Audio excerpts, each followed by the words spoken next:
Hey there, and welcome to a very special live Q&A tips and tricks project with me, Beki. Now we want to continue to inspire and bring positivity to our community, and so we felt that a live software project with live Q&A will hopefully keep you motivated and inspired to get making whilst we're all currently staying at home. Now you won't be able to see me, and this video is solely going to be software only. However, I am on hand to answer your questions if you're watching this live. And for those of you that will be tuning in after this has gone live, then please feel free to ask questions in the comments section underneath this video on YouTube, and I can answer them from there. Okay, so in this video I'm actually going to share with you a tracing board project. So a tracing board is where we basically create grooves and channels that help to enable children to write and draw shapes. Now, I'd never heard of a tracing board until only very recently, a few weeks ago, where I saw a post from one of our followers on our Instagram page. So I'll show you his page. So if you go over to Instagram and if you find felka.finishing, so this is Matt's page, and this just shows all of the work that he's been creating using our software. We think it's excellent. And not only is it really interesting to look at, it's actually really useful. And so he creates these boards not only for his own children, but for as part of a business as well. And so if we take a look at this post here, you can see we've got a tractor. So in terms of the machining side of things, we've got here channels that represent a tractor shape. And then the idea is that children will then have a tracing stick, which is it's just a dowel in the shape of a pencil, one to help them learn how to hold a pencil, and two to kind of guide them through the channels to follow the shapes, and it just really helps them to learn how to draw shapes as well as letters. So you quite often find with tracing boards, if you Google tracing boards, you'll get alphabet letters or children's names, so they can learn to write their own name as well as all of the other letters in the alphabet. And so this really helps with the Montessori approach to education, which is basically education that involves hands-on learning. So thank you, Matt, for sharing your work with us and for providing the inspiration for this project.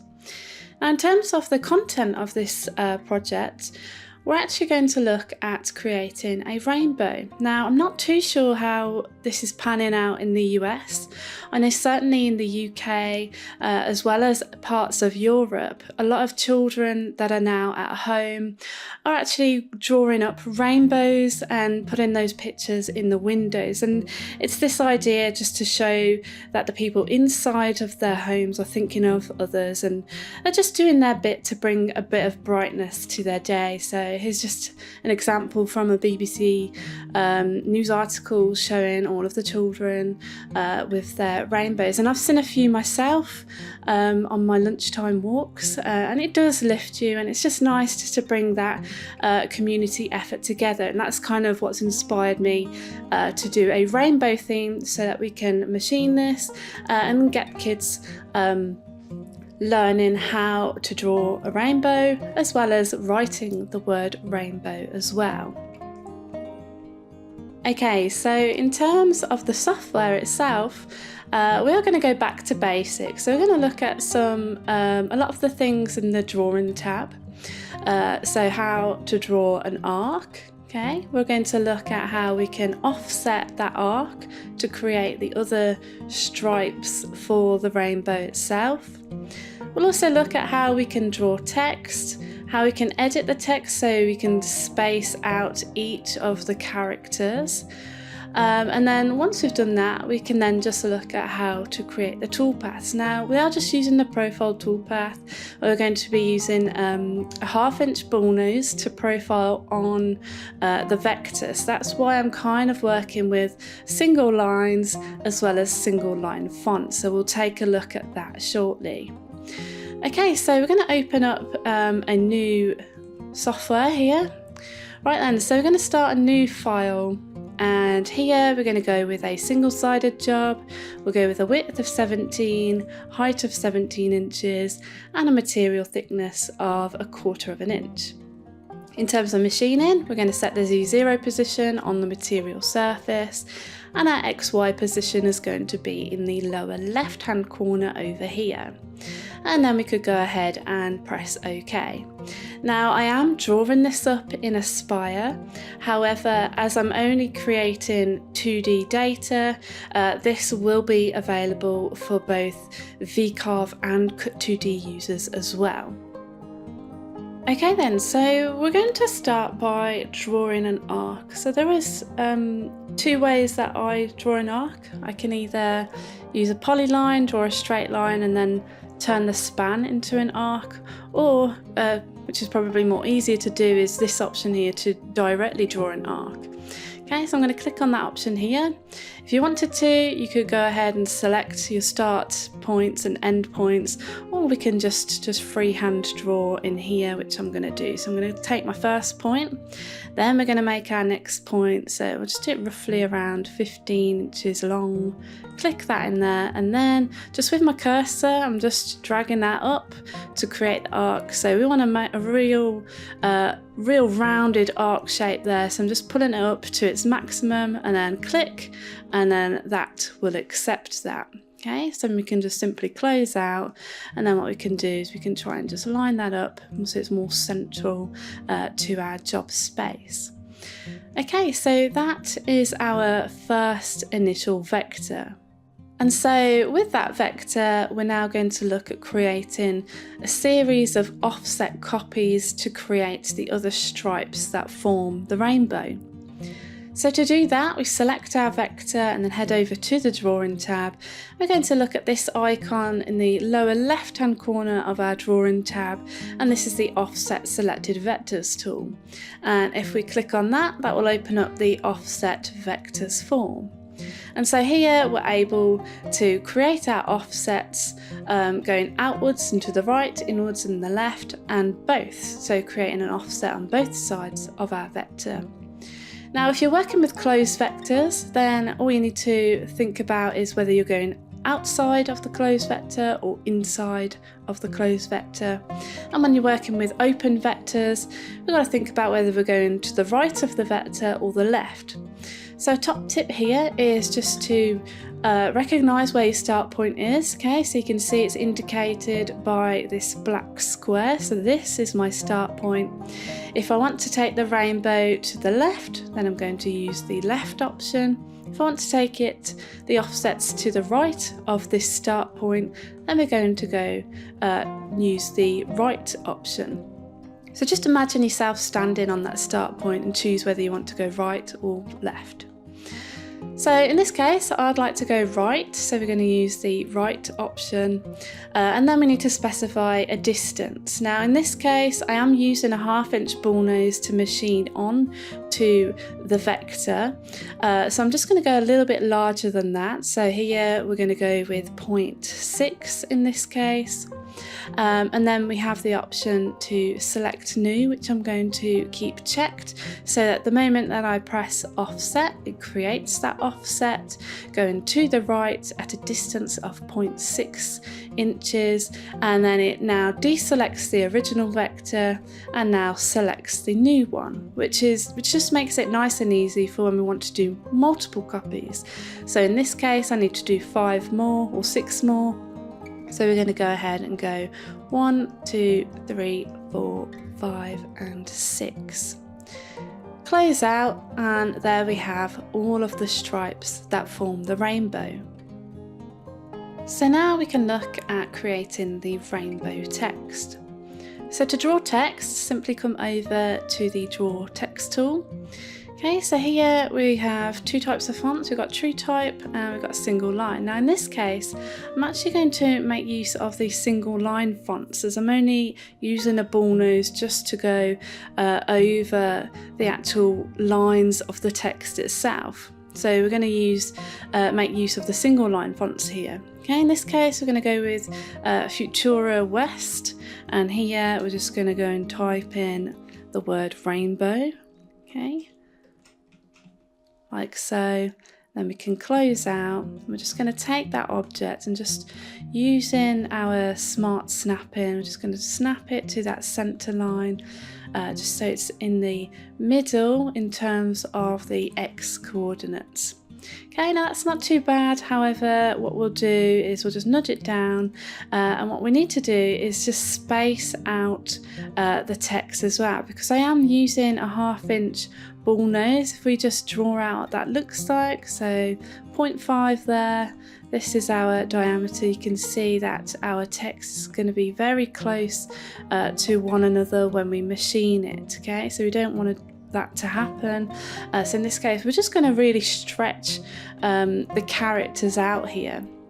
So to do that, we're going to take that text and we're going to come over to our Create Vector section of the Drawing tab, and we're going to look at this icon here, so Edit Text Spacing and Curve.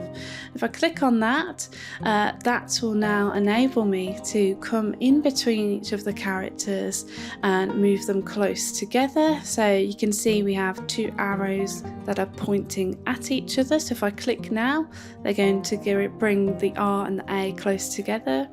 If I hold down Shift, you can see now that my cursor arrows are now pointing away from each other, and if I click, you'll see that that just increases the spacing between the 2 characters there.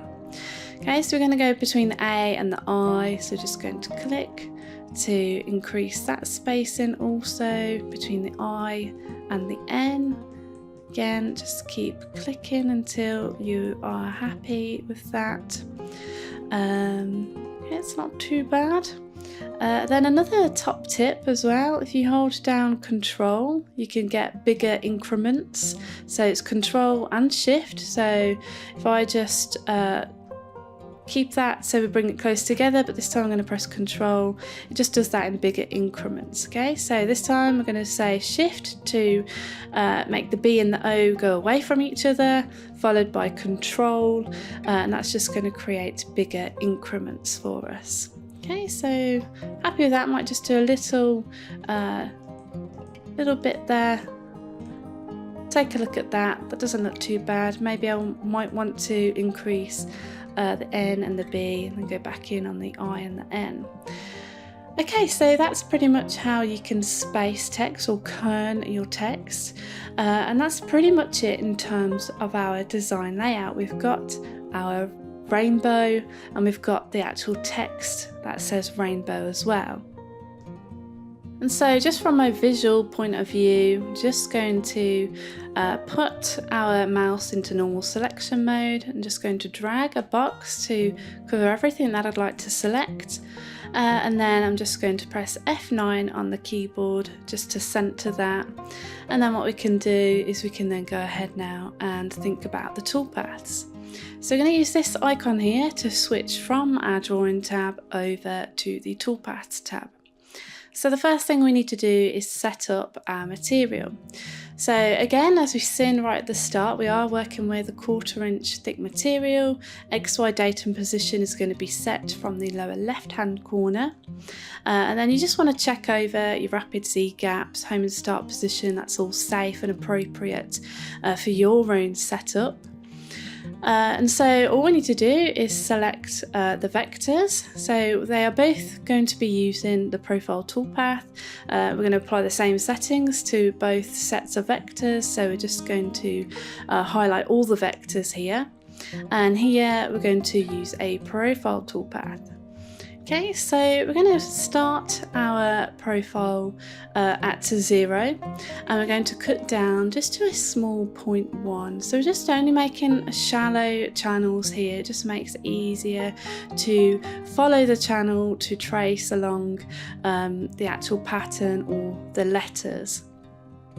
Next up, we need to choose a tool. Now in this case, I'm going to go with a 1/2 inch ball nose. Okay, so to select a tool, use the select option to open up the tool database, and then here you can choose your tool. So I've got the 1/2 inch ball nose. Please ensure that the settings are safe and appropriate for your setup.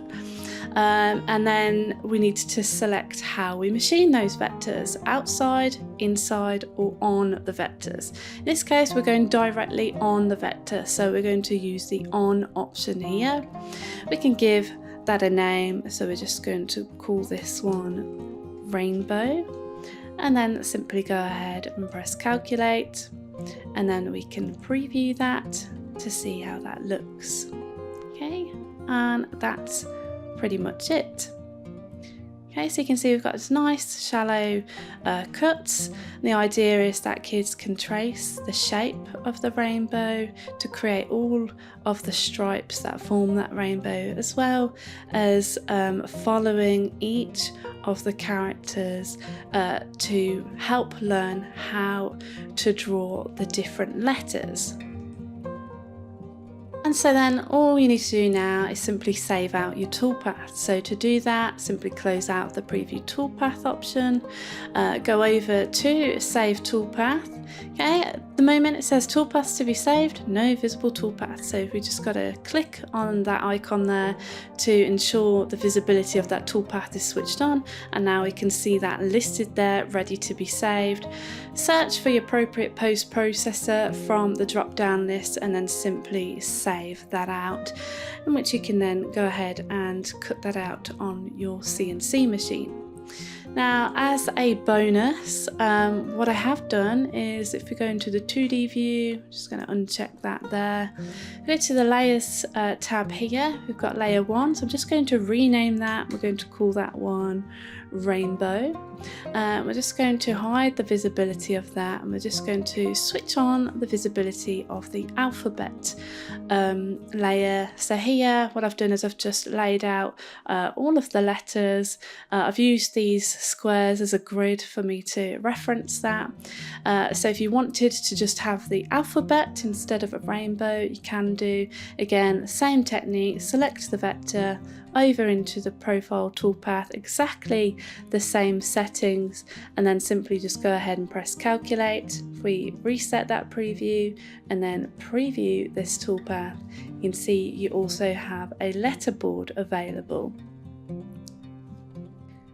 Okay, so I didn't actually name that, so we're going to right click over the profile one and say rename, and we're just going to appropriately name this toolpath to alphabet.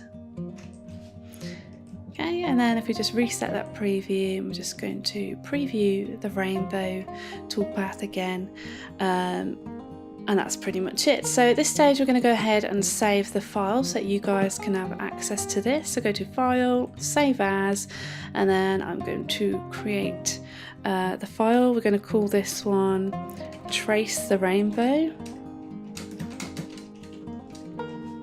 And I'm going to make this CRV so that you can open this in Cut2D, VCarve, and Aspire as well. And so you can access these files from your V&Co account, which we will link you up in the description to this video. And as an added bonus, we are offering this file for our free trial users as well. So you can download this project, open it up in the trial version of our software, and then machine that on your CNC as well. So I hoped that you enjoyed this project, and these sessions are really about bringing us together more through these hard times, purely through learning and inspiration to keep us all connected and inspired. And we will be hosting another live Q&A this time next week on our channel, and Todd will be with you for that one. So thank you for watching. If you like this video, give us a thumbs up, and I am going to be sticking around for a few more minutes live within the Q&A feed, so I'll be answering your questions there. And then after that, if you please just comment your questions and I'll answer those as well. So thank you for watching, happy making, and stay safe.